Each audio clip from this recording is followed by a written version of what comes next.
W7, we are here with the head coach of the Appleton East Patriots. It is Joe LaChapelle. Coach, hey, thanks so much for making time today to spend with us and really talk about your team, and just appreciate you being on with us.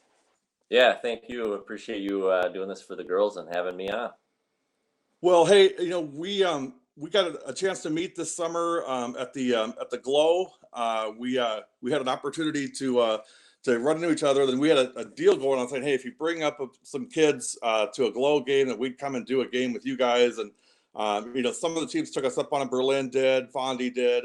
You guys not only brought some kids, you may have brought half the town of Appleton with you. You had about 75 kids there, and what a great experience that was. And so we're obviously going to hold up our end of the deal, but thoughts on the Glow this year? I'd like to just get your impression on that team and that organization. Yeah, so I was so my wife and I were season ticket holders, as you know. We got right up in the front row there for the Glow games. We were pretty excited to have that, women's professional sports right there close to us. So, since they brought it there, we supported them with our dollars and our time. And it was great. What a great experience. The coaches were great. The ladies were great. You mentioned us bringing our players and our youth players to their game. And then we actually had two players come and talk to them afterward and just kind of share their experiences and what basketball can bring them as far as life and friendships and all that good stuff. So it was a really great thing for us. Well, and as you and I both know, I mean, that it goes without saying that the lessons from high school sports and basketball especially go way beyond the court, and a lot of life lessons there. And I know you're big into that as well. So glad that we had that opportunity. And you and I got a chance to be on camera together a couple times over the summer. And so we've got 3 games with Appleton East this year. I'll tell you what, I've got some people in Milwaukee that are jealous. How is Appleton East getting 3 games with you guys? I'm like, hey, you gotta represent. When we do women's athletic events, I mean, it's all about jumping in and participating, and we're always happy to reciprocate. So we're doing the Brookfield Central Thanksgiving tournament, which is coming up, pretty soon. On the 30th, when you guys actually play BC. So you guys gonna ruin the host party? I mean, that wouldn't be very nice of you guys to do that. Well, we hope so.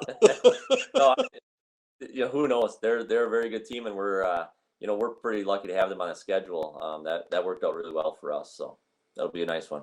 Well, that's certainly one of the highlights of the event, is that game. And then also before that, though, believe it or not, this week, for the first time in 7 months, we can say it's girls basketball game week. I mean, just even saying that is like music to my ears, through yours as well. Yeah. We're going to see you guys Thursday night in Freedom as you go take on the Irish in Freedom. So a road game for you. Talk about kind of how that came about. And let me preface it with, I know a lot of the larger schools are sometimes hesitant to play the smaller schools because they feel like there's not much upside. Well, if you win, well, yeah, you're a bigger school, you should have won. And if you lose, oh my gosh, the sky is falling. How could you lose to a smaller school? But you and I both know, schools like Freedom, like Wrightstown, like Blackhawk, like Marshall, they got a lot of really good basketball players, and it's going to be a great opportunity for you guys to get some really good competition early in the season. Yeah, I think one of the things along those lines, it does hurt you in the seeding meetings when you're talking about your schedule, and here a lot of times coaches will throw that back in your face and say, well, they're a Division III team. What we tried to do, our athletic director Tim Zackow and I, when I took over, was let's find really good programs. Let's find really good coaches, and the division, the smaller division schools. A lot of times their talent might be a little more cyclical, and that's why I think people frown on it as far as consistency of talent. Around this area, you can find some really talented, I say lower division, but you know what I mean, schools. Yes. So I mean, Freedom is super talented. I mean, they don't have to worry about playing anybody. They're very good. Wrightstown, really. I could name a bunch, but those are 2 that just come to my mind right away. So playing Freedom this year for us, they're super talented. That's going to be a huge challenge for us. And that they made it to state last year. They've got everybody back. That's a scary one. Well, and yeah, and certainly they are going to make a run for it again this year. Them and Wrightstown is always a great little rivalry up there, and we're actually going to do a Freedom Wrightstown game. So, I mean, I can tell you they are jacked up and they're excited about you guys coming into town and a chance to, for, I guess, for both teams really to kind of get on to somewhat the big stage and kind of show your wares. Let's talk about your team a little bit coming into this season. Maybe take a step back and let's look at last year. Thoughts on the 2018-19 season, Coach? I know you lost several seniors this year. Yeah. So last year, we had 4 seniors. They were probably, as far as the program goes, some of the best leaders that anybody can have. I could go on about them, but it's not just their production on the court; it's off the court. They left a really good legacy for us. Specifically with the production on the court, though, that's a lot of defense, rebounding, and points that are gone. So we have to find those. Last season was great. It was certainly probably a year that we expected. But with that, now we've got to hopefully try to live up to what they left for us this year. Well, and so it's always that that transition, and obviously all coaches go through it, losing a big group of kids like that. So in some aspects, you could say, hey, you got to rebuild a little bit, but and I know you won't brag on her, so I'll do it for you. But I mean, you got Emily LaChapelle coming back just as a sophomore. Caitlin's coming back as a senior. So I mean, and Abby King as well. I mean, you got some really good pieces back in place for the 2019-20 season. What's your outlook on the year this year? What are you thinking? How are things looking so far for you guys? So Abby King has actually graduated. Oh, Abby was last year. I'm sorry. You're right. Yep. Yeah, I think I put her on. Yeah. Yeah. So we do have quite a bit coming back. Em, obviously she's a pretty talented kid. I think what people don't see about Emily is that she is a great teammate. And that's probably the thing I'm the most proud of. These girls here, that I told them yesterday at our scrimmage, our biggest strength is not talent necessarily, but it's chemistry and how much we love each other. And those are the things that are really special and important. We have some kids, some sophomores that'll step up this year. The seniors obviously will step into a different role this year and help out. And we only have 2 juniors on our roster, but they both contributed last year, and they'll be hopefully contributing more this year. So we're excited about what we have coming, but we know the challenge as far as the coaching staff to get them ready is a bigger challenge than we had last year. Well, and of course, the conference you play in doesn't do you any favors either. The FBA is one of the toughest in the state. Thoughts on the conference this year? I mean, again, we could spend an hour just on some of these teams, but it's packed it's packed and stacked as always. Yeah, it's unbelievable. I mean, it's really fun, and you tell the girls all the time, just the skill level and the athleticism that you have to have just to get on the court and compete in the FBA is tough. And there are other conferences in the state. I'm not trying to say that Sure. put us on a pedestal, but it's you go look up and down these rosters for the teams, and there's college scholarship kids all over and multiple on teams. So it's tough. And these coaches, man, you got to be ready. It's crazy. There's every coach comes and they come with a game plan. They have their kids prepared to execute that game plan. So you yourself then have to be, you have to be pretty good to try to figure out what they're doing and counteract that. Well, you're 100% right on that, Coach. And having doing this, it's our 3rd season now in girls basketball.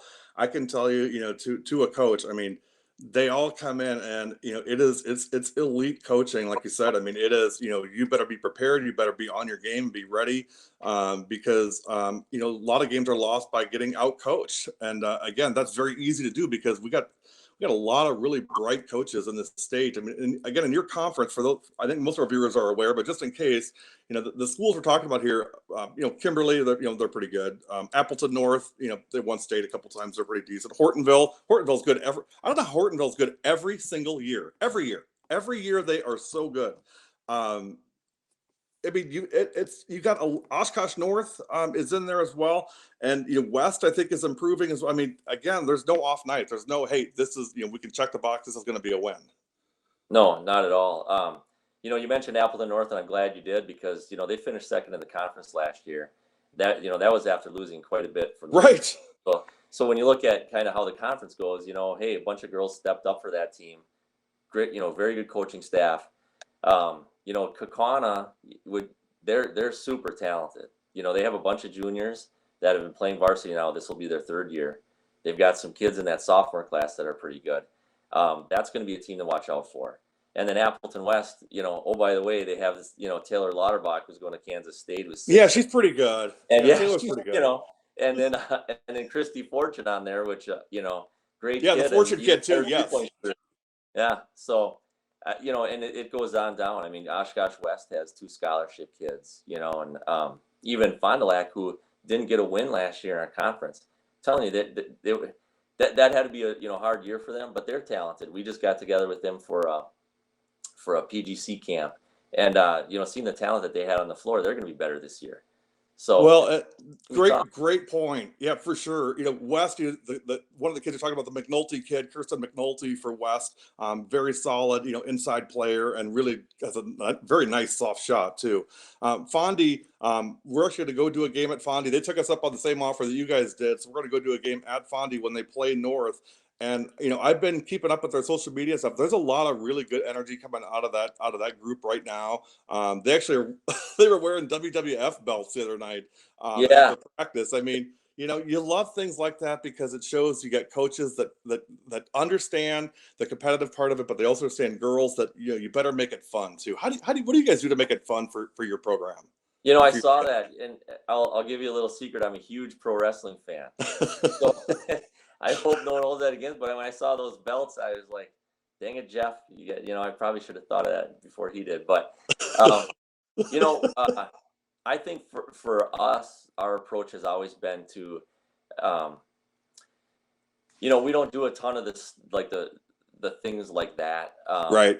What we do is when we're in the gym, we're taking it seriously, but at the same time trying to make the drills where they're fun and they're challenging, and constantly trying to stimulate them that way. We do some things as far as with some mentor and leadership stuff, which a lot of the programs now are doing, which is great. We have a lady, and I'll mention her, and she's a very special person, Kathy Seifert, who has taken our girls under her wing and has done a lot of things about just leadership with girls and women, and her experience. Kathy, I don't know if you know her, but she's a very experienced business lady, retired now, but she does a lot of advisory things around our. Love that. Yeah, and she, she's really helped out us and the girls, and giving them opportunities that outside of sports and after they graduate. So those are the things that we're kind of doing here and building, and hopefully the girls appreciate it. Well, and I was looking at your schedule last night. You're kind of in the same camp as Hendricks at DSHA. I mean, your season opening schedule is crazy good. I mean, yeah, the 5 of your first 6 games are on the road. Freedom, Wausau West. You get a home game against Wisconsin Rapids, and then at Brookfield Central, at Hortonville, at Kakana. I mean, yeah, that's a gauntlet to run through to start the year. Yeah. I don't even know what to say to it other than at the end of it, it's hopefully we come out of there a better team. I think we'll probably struggle in some of those games just because of the youth and kind of understanding. But so I don't know. I don't know if it's an optimal schedule for us or it's good or bad. I don't really know, but it's certainly going to be tough. Well, one of the things that I've seen, and you probably see the same thing, Coach, is it seems like a lot of your peers, and you obviously are getting the message that, hey, we want to have more competitive games early in the season. You're out looking for those kind of those challenges and those premier matchups, and I would say just from an outsider looking in, it is really helping the sport because it really generates a ton of interest in the sport in November and December, whereas it used to be, hey, I'll tune in February when we start getting close to the postseason, but until then they're all just throwaway games. But there's a lot of really great games in November and December this year, and you guys no exception. Yeah, no, that's a great point. I hadn't thought of it but from your perspective, yeah, you're definitely right. So I mean, just starting out against Freedom, like you said, that's a great matchup. So it is a great matchup in the area, yeah. I talked to their AD last week, and she said, "Boy, we're going to be ready." I mean, she said the place is going to be packed. I mean, it's going to be a great game day atmosphere. And to me, those are things I live for stuff like that. So I'm looking forward to that. So So I tried to bait a couple of coaches into this before. Let me see if I can get you. Right. Should we do a little trash talk with Coach Liebel here because you're going to be playing the Lancers, the end of November. I mean, any trash talk you want to throw out there at her before we get started? I know you guys are good friends. Yeah. I don't want to give him any bulletin board material, you know, and I'd like to say it'll probably be easier to out-coach her, but can't go there either. I cannot match the Diet Coke consumption. No, nobody can do that. I mean, that's impossible. So no, we're in all truth, we're really looking forward to that game. It'll be a fun experience, and it's our first experience down at their shootout. So we're, we feel blessed to be able to go down there. So yeah, we're just looking forward to a great competitive game. They're very, very good. And, yes, as obviously a stud player. So for us to have an opportunity to go against a team with a player like that is going to help us. So. Well, it's such a premier event, and it's become such a staple as part of the season. It's really a great kickoff to the season, and you get a whole bunch of teams and schools there that all know each other, and some that don't, and you get to do a lot of networking and things like that. So we always have a great time. If you come down early, or if you got a free hour for a game and want to jump on a headset and get on a game with me, we'd love to have you. I know you're actually doing coaching that day, so if it doesn't work out, great, but if it does, you're always welcome. We'd love to have you anytime. Awesome. Yeah, thanks. I'll take you up on that. End of the year, coach. So again, everybody has their own goals, for the team, and usually the players obviously set the team goals. But for you, from a program standpoint, what are you looking at to say, hey, it's the end of the year, if we do this as a team, we've had a very, very successful season, regardless of what the records say. Yeah. So like a lot of coaches, we don't necessarily focus on the record. We always talk about competing and just compete, because sometimes it's shots didn't fall, or right. So we try to not measure in wins and losses, but I guess I would say what are our goals for this season? Improvement. Hopefully in January we're playing at a level that we're capable of. November, December is going to be a little bit of a learning curve for us, I think. So hopefully we can kind of get after that January 1, we're starting to play at a higher level. It's exciting. It's exciting for us, and again, not that it's about us, but I mean, it's exciting for us in the fact that we'll really get to see you guys at 3 different points in the season. We get to see you this Thursday when you take on Freedom. Then we'll see you at the end of November at the Brookfield Central Tournament, and then we'll see you the 11th of January up at your place when you guys host Appleton North. And I'll be very curious to see the development of the team over the next 2 months. It's a really great opportunity for us just to be able to watch and observe and see how the team changes over time. Yeah, that is really cool, and hopefully, if we're better in 2 weeks, which I hope we are, you will definitely see that, and then in January, like you said, hopefully it will be better then. But yeah, that'll be a neat little experiment between us here. Well, so our goal, and Coach Liebel and Lancer players, cover your ears here to say this. I'm hoping to get 3 players of the game from the Patriots and have each of them on the headset with us and teammates around talking about this team and talking about just having fun. So we'd love to have that. Okay. Yeah. Same. We would too. Well, hey, Coach, I want to thank you for your time and wish you and the girls all the success in the world this year. Again, not from wins and losses, but just, obviously from a safety standpoint and from a just have fun standpoint and play hard standpoint, and anything we can ever do to help you guys, help you, certainly we're all in, let us know. Yeah, thanks. I've told you this, and I guess the opportunity to say this on this platform, we definitely appreciate what you do for the girls. To have someone that's just as passionate about the girls' game as you are, boy, are we lucky. So thank you for that. Thank you, Coach. That means a lot. Really appreciate that. And we'll see you up north on Thursday. By the way, my friends from way up north said, by the way, the valley is not up north. So I got chewed out over that. Yeah, that was Coach Bullis. I saw that. And where I'm from and where my cabin is and stuff, that's up north too. So I don't think Bullis has any monopoly on that. Hey, thanks, Coach. Good talking to you. We'll see you soon.